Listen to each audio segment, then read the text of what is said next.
Hello, and welcome to the first of many information-filled and insightful sessions on the collaboration stage here at XDS 2019. My name is Carl Schmidt, and I'm the Senior Director of External Development at Zynga. I'm also an XDS Advisory Board member. And with that in mind, when I saw this topic for this session, and it was offered to me for peer review, I knew it was an offer that I couldn't refuse. Curtis Cherrington is a senior manager of worldwide external development at Electronic Arts. He has over 30 years of experience in game development and has sat on both sides of the negotiating table. With his insights in this important topic, it is my pleasure to welcome Curtis to the XDS stage. How's everybody doing this morning at the first session for XDS? Besides the keynote, I don't count that. That was Joe. So a quick question. How many people are involved in their companies with negotiation? Cool. How many people enjoy doing negotiation? Okay, a few. How many people got some sort of mentoring or training in how to do negotiation? Oh, I see like 1, 2. All right. Okay, good job, Brian. One of the things that I found when I first got involved with negotiation was that there wasn't a lot of training involved, or a lot of help in that sense. And the first project I ever really did was a really small project, which involved, it was about a couple $100,000, and I had to negotiate how much to spend. The first manager I had for this we will call him Craig for the purposes of this discussion. And when Craig first told me, he's like, you're gonna go and you're gonna negotiate this deal.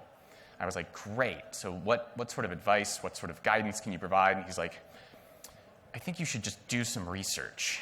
And I was like, oh, okay. Like, is this the mentoring I was expecting? So I went off and I did a bunch of research, and I came back and I was like, okay, I think I have an idea. What do you think of this? And he's like, do you think that's a good idea? And I was like, what I quickly discovered was Craig had no idea how to negotiate. Everything he just put back on me. So I was left with a big question of like, I don't know how to go about this. So I went through a large number of what I would consider failed negotiations before I got to the point of where I was starting to understand what made a successful negotiation. So the purpose of this conversation is to actually share with you how I went through that process and a little bit of the takeaways about what you can do both before a negotiation, during a negotiation, and closing a negotiation. So to start with, I wanted to make a little example of why even bother with negotiation. Why bother learning negotiation? Part of that is that the first thing is you become a value to your organization. One of the things that I can do very quickly with any of my negotiations is at the end of the negotiation, I can look back and say, okay, this is where we started, this is where we got to, and these are all the benefits of the negotiation. And I can immediately hand that to whatever organization I'm in and say, see the value. And I will say, for the purposes of demonstrating value, that's a huge thing that you can show value to your company. Second is career growth, because the more deals you can do, the more great deals you can do, the more you're going to find that your ability to be valuable to an organization, and even on something like LinkedIn or your resume, really improves. The last is we negotiate every day of our lives. The most common negotiations you deal with are your own families at home. And all around the world, every day, this morning, you probably had at least 5 or 10 negotiations, whether you knew it or not. So it's important to realize that there's a lot of reason to be a skilled negotiator, and the value is very much there all the time. So to go through a little bit, just a quick list of sort of what the general stages are that we're going to talk about. The first is alignment. The second is preparation before negotiation. The third is the negotiation itself. And the final stage is the closing of the negotiation and how to set up for success post-close. So the first one, and for some of you may think, oh, this seems sort of silly, like alignment. What's the purpose of an alignment? Well, the first is the idea of corporate alignment. I've had many situations where I have run off on a negotiation only to discover that somewhere in the corporate structure, someone had a question about whether that was the right partner, that was the right project to do. And if you've ever gone through a long negotiation and successfully merged only to have questions from in your organization, you begin to realize that that is critical. You want to make sure that your entire organization is behind what you're doing in the negotiation. Oh, I'm skipping. Okay. The second is team alignment. You're going to be negotiating for a group, whether that is for your own internal team that you are working with a publisher with, or it is a team of people that you're trying to partner with, say, an external vendor. Both of those need to be aligned. So, for example, an internal team for me, I need to know and explain to them why they're going to work with, why they should work with this external team, why they should work with this vendor. And I want all of them to agree with me that that is the right choice. Because in my position, I don't tell them who they should use, I make recommendations. So it's important to realize that that's part of the process. So unless you start having these levels of alignment across the org, you're essentially going to be working for what could potentially be nothing. The last one, which is cultural alignment. That can be taken a couple different ways, both from different cultures in the world, but also it's a bit of a fit with the external partner that you're going to be using or the publisher that you're going to be using, and whether they are in sync with your own needs and wants about what you see as the future of the relationship and how you see that going. So if you have all of those, if you can sort of streamline it to know that everybody is in agreement about where you're going and engaging in negotiation, you're going to find yourself with a lot more room to work, and you're also going to avoid any of what I would call the sort of landmines of individuals who have a particular notion of working with another group, another company, or something else. And lastly, that works into you, or me for this example. So let's start with how to prepare for a negotiation. Before you even start, these are going to be a couple of things that I think you should know before you enter into any negotiation. The first is what I will use as one of the taglines, which is called the BATNA. What the BATNA is the best alternative to a negotiated agreement. What does that mean? What that means is don't solely focus on one single negotiation to the exclusion of all other alternatives. And what I mean by that is that have other choices ready. If you have options, or at least you have a list of, say, if this doesn't work, where do I go? Like, do I turn to a different vendor? Do I look at different publishers? What are the other alternatives out there that I could possibly deal with? This does two things. One is that when you're dealing with a list of alternatives and you can say, okay, I have choices, it actually frees you up a little bit to be a better negotiator. You're not so emotionally tied. You have less personal investment on making it work, so you can actually approach it a little more, a little more open, a little more relaxed, and you're more likely to get a good deal out of it. But it can give assurance to the rest of your organization that you're not just stuck on one path in case it doesn't work. The next interesting term, or more term that's specific to negotiation that I'll show with you, is what we call reservation value. Reservation value is actually, for the purposes of the vendor, this is the lowest amount you will accept. This is your very, very bottom line. You will not go any lower than this. And I will also tell you that if you do go any lower than this, that is a horrible, horrible mistake. Now, it also goes the other way, which is if you're a publisher, this is essentially the highest amount you will pay. So this is a lot about knowing what your parameters are going into a negotiation. Now, so when you have this, so you know you have choices, and you also have boundaries of where you're starting to go. So we have essentially a small playing field that we're going to be negotiating on now. You know where you're going to go, and you know what you're going to be sort of focused on. And for this, it's a matter of, the next point will be to actually figure out how to prioritize what else you want. So you're limited now. You got your box, and then you start what I call with the need, wants, and the likes. Put together a list of essentially what's important to you. What do you need for this negotiation? Is it a financial aspect? Is it a timing aspect? Is it a quality aspect? What, at the end of the day, if you had to pick essentially one thing to walk away with out of the deal, what is that one thing? So, but if you have it as a need, wants, likes, that's where you can start to prioritize what's more important to you. Because at the next stage, when you're in the negotiating or at the negotiating table, what you can start to do is realize what's important for you, what's important for them, and there's a bit of motion there. But it also keeps you focused on what is important for you. So that is essentially where to begin. Because if you start, you have a list of alternatives, you know your reservation value, and then you also have your priorities set and straight because you actually have prioritized these things. You can now move into the actual negotiation. So another quick question, how many people in here have ever heard the statement, the first person to say a number loses? Has anybody heard this? Okay. How many people believe it? It's not, it's not crazy, but it also only works in specific negotiations, right? And part of that is that it only works in specific negotiations where the other party or you are unsure of the actual value, or you anticipate that the other person does not understand the value that you have for that item, which is truly not the case in any of this that we're dealing with.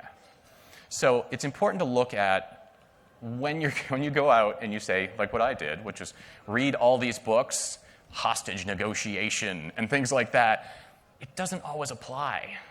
It doesn't work in those situations. So you have to look at the context of the situation. So what I want to give you is a really rough formula that you can actually utilize when you're trying to figure out what is the general, what should you offer? Like if you're going in and say, hey, where should I land? Now, this is simplified, but I wanted to give you an idea of sort of what when I deal with, I look at. So the first is that I look at, and I try to come up with a number for what I consider a comp. So I look at what is the skill set I'm looking at? What is the region that we're talking about?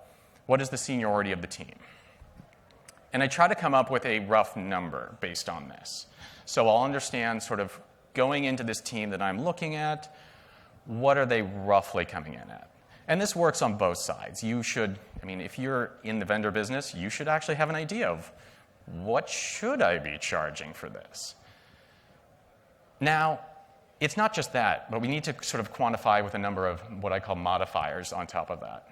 So you should have, if I look at somebody and I say, okay, this vendor is roughly in this region, they have this skill set, this is really probably where they're coming in at, but I have to actually factor in their BATNA as well, in the sense of, if I'm looking to place with a particular project, who's the other publishers out there that are interested in them as well?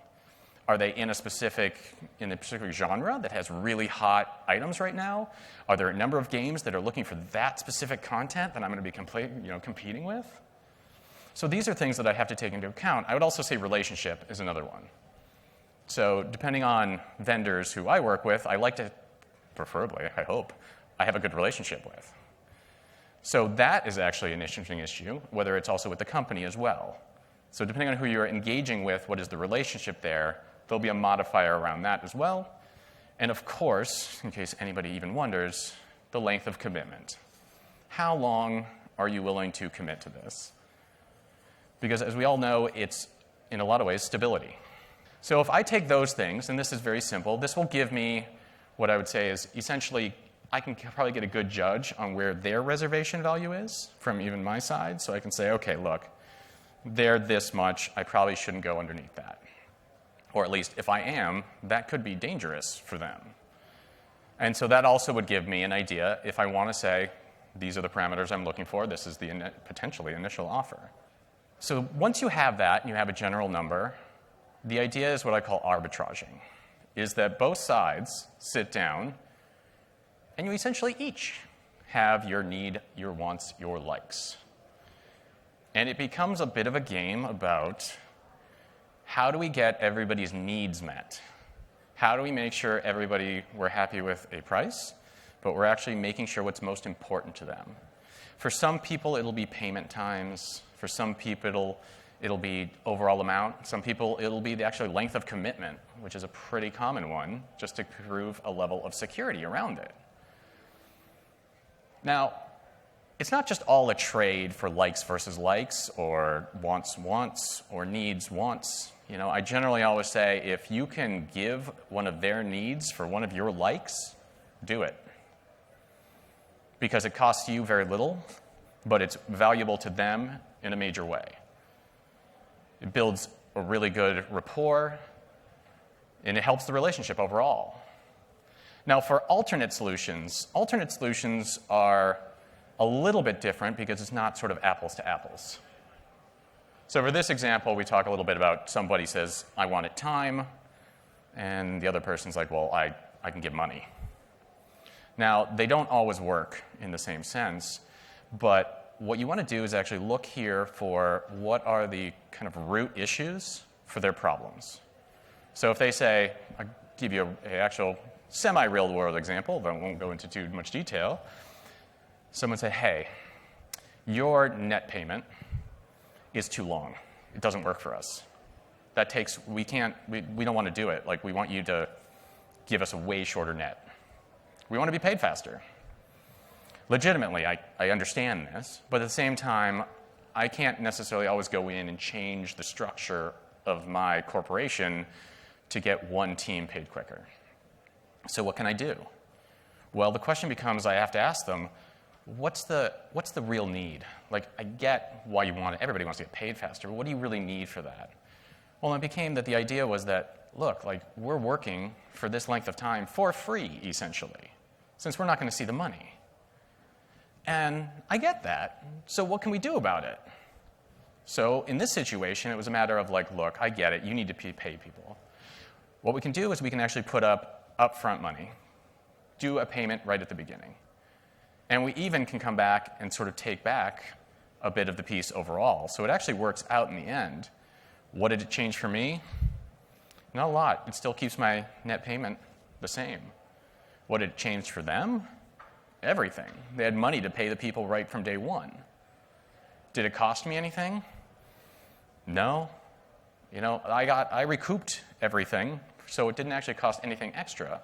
But it essentially primed the pump for them to keep going and to start on time without any sort of issue. And everybody knew they were good. So these, in some sense, going into a negotiation, when you're sitting down with a table, you should know what you should be paying. You should be able to trade needs, wants, and likes to make sure that at the end of the day, more people, both you and the other side, have more of your needs met, more of your wants met, and more of your likes met. Because part of the goal on this is to get as much sort of overall good deal and good feeling around it than you would ever expect. And that's partly how it builds into a great relationship. Alternate solutions are one way where you're going to find actually a really empowering of the relationship as well. Because if I can find solutions for you into making a deal, generally you're going to be pretty happy about this. And you're going to want to keep coming back to me to help with the overall engagement. Now, so you're going into it, you have your parameters, you know your ideas, you actually enter it with a good sense of what the structure should be, how we can sort of find this to make the most sort of positives out of all of this. So we get to the close. So you figured out so much of what you're doing. What's important on the close?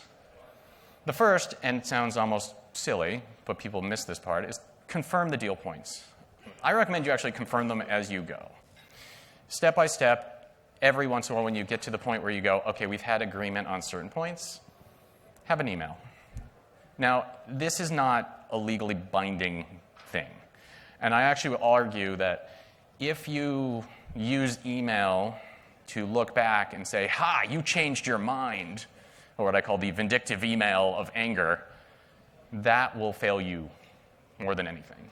The idea is this is just to keep track. It is just to support. If they change their mind, they change their mind. And that is fine. Keep it in the emails. They can do that up until the very day of signing. But you do not want to use it as a tool or a weapon to come back on them. So utilize it for what it's for, which is just to keep track.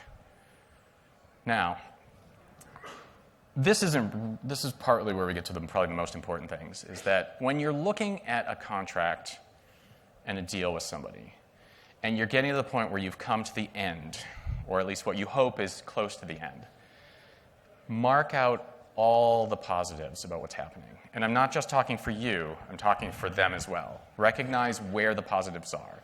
Because part of when you're actually sort of talking about the contract, whether to the other party or to your own team, talk about all the good things that are coming out of it, talk about all the positives that are about it.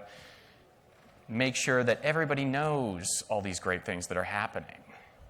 So this will actually, and it works better, also increases the relationship.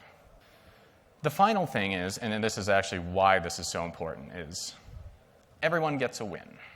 And when I say that, I mean both parties, and almost, I would say, you should make sure that everybody on both sides ends up with what you could actually, or they could say, I have a win. You should have multiples, to be honest. Like, my goal in any negotiation, as much as I'm trying to help my organization, is for the person across the table from me who can go back to their bosses and say, here's all the great things, here's the wins. Because what happens if the other party, if you can look and go, they have no wins.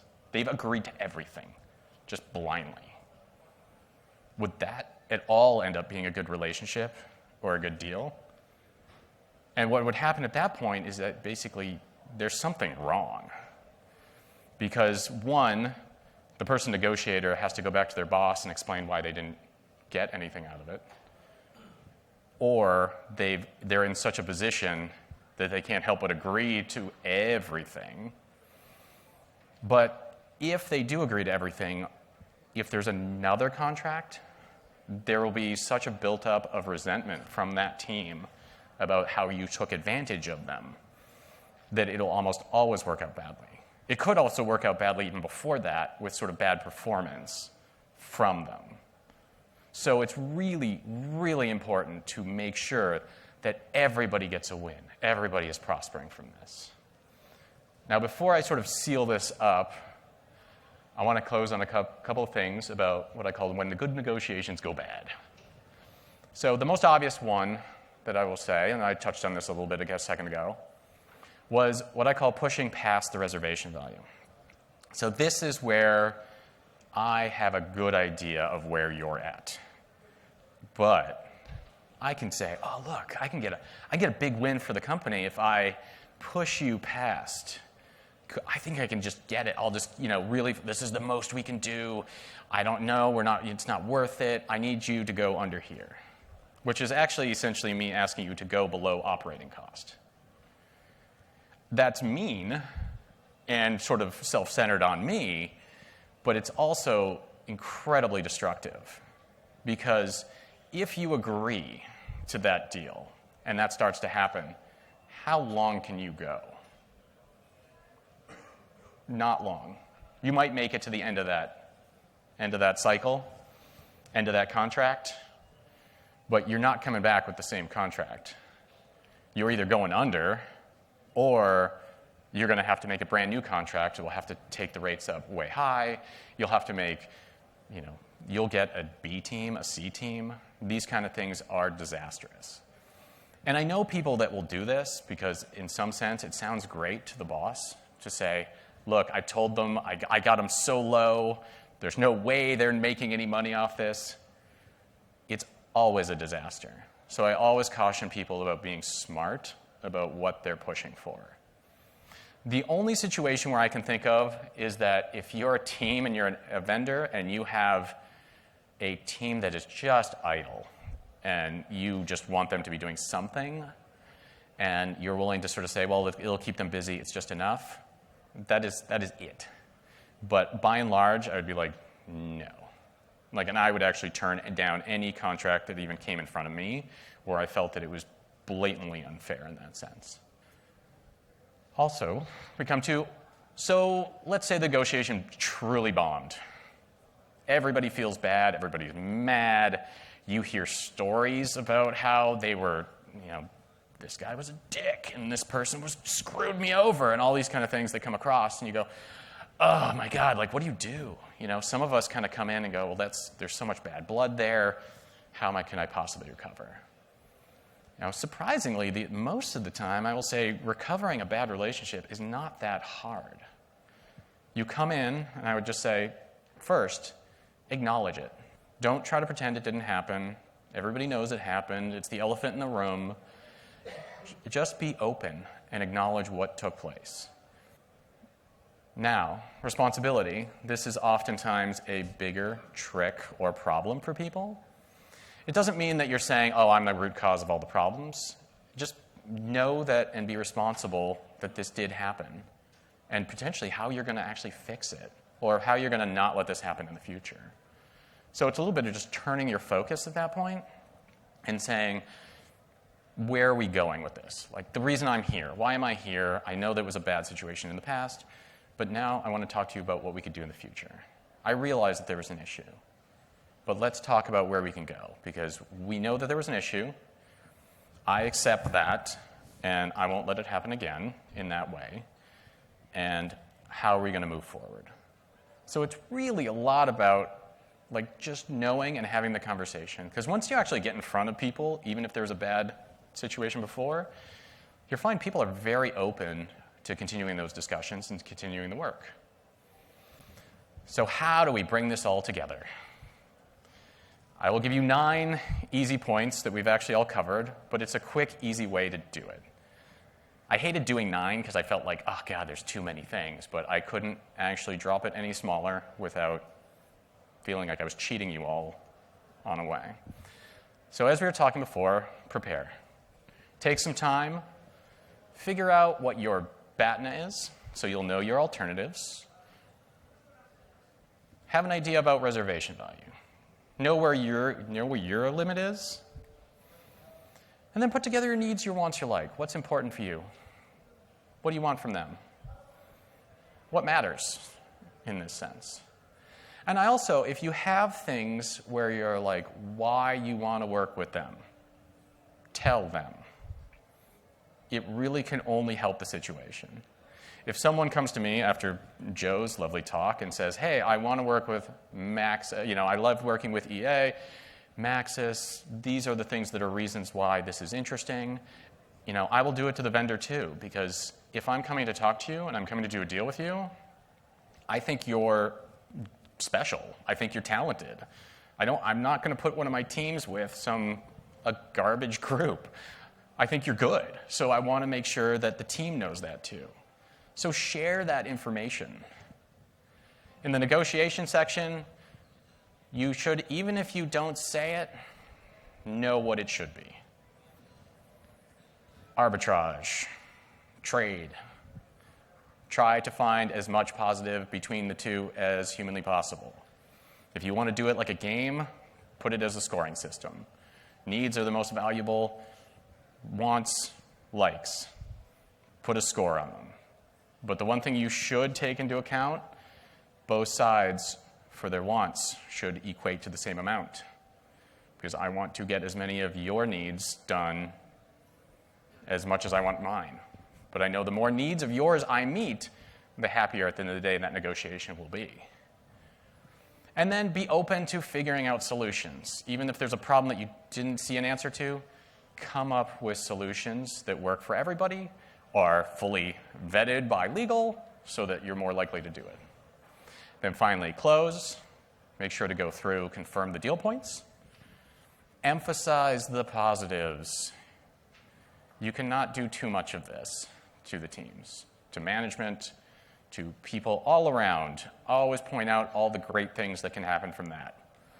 And then lastly, make sure everyone wins. As long as everybody can walk away with a win, everybody will be that much happier, and the likelihood of you coming back and wanting to negotiate with me is great. You're more likely to want to do it. And so that works great for me too, because I like negotiating with you. So we will actually do a thing.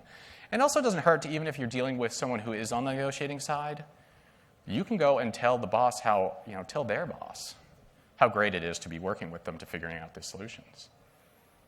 Oh no, they're more happy to be working with you. It works out better because then there's an open line of communication as well. So if you actually put all these things together and you walk into a room, you know your BATNA, you know your reservation value, you have a list of your priorities, you even know what your opening offer should be. You're comfortable at arbitraging the needs, wants, likes. You're willing to find alternate solutions that may have not been apparent before.